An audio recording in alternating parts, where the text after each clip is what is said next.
So on this problem, we're given the endpoints of the transverse axis. So that means that first endpoint, 0, 2, is a vertex since the vertices are on the transverse axis, and that other one is a vertex and it's on the transverse axis.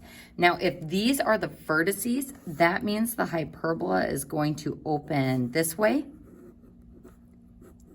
and thus be horizontal. So that's the first thing we're going to need to write this equation. The next thing we're going to need is to find the center. So we can find the center by finding the midpoint of those two vertices. So 0 plus 6 divided by 2 is 3, and 2 plus 2 is 4 divided by 2 is 2.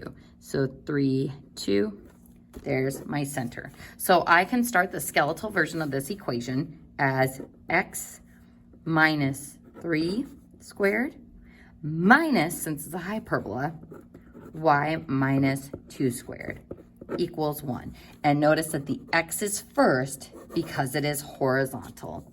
So next, we need to find our a squared and our b squared. So remember, a squared is always first in a hyperbola.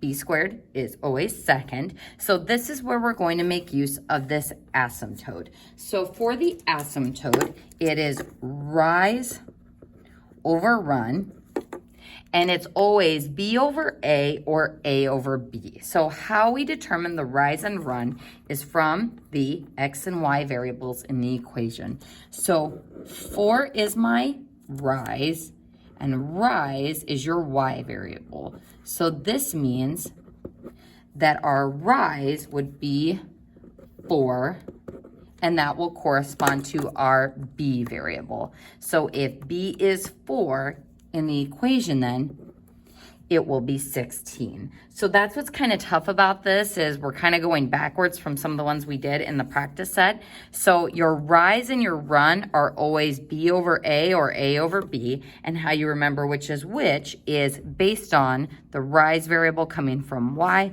and the run variable coming from a. So those can be switched around depending on if it's horizontal or vertical, but that is how you can calculate that value in the equation. So then 3 is going to come from my run variable, or x. So my run then is going to be a is 3. So in my equation then, it will be 9. So that is our full equation for the hyperbola.